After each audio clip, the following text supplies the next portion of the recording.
کتابوں اور مشاہدوں سے انسان سیکھتا ہے، مگر جو بات خود تکلیف سہ کر سمجھ میں آتی ہے وہ کوئی دوسرا نہیں سمجھا سکتا۔ السلام علیکم۔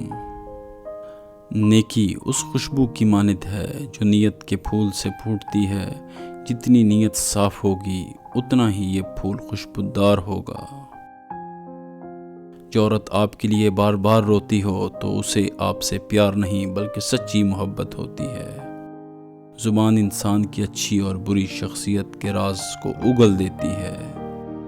انسان بڑی عجیب فطرت کا مالک ہے، یہ مرے ہوں کو روتا ہے اور زندہ لوگوں کو رلاتا ہے۔ جماع سے پہلے عورت کے رخساروں اور ہونٹوں کو بوسہ دینا لذت جماع کو 10 گنا بڑھا دیتا ہے۔ سب سے بڑی جہالت اپنے آپ کو سمجھدار سمجھنے میں ہے۔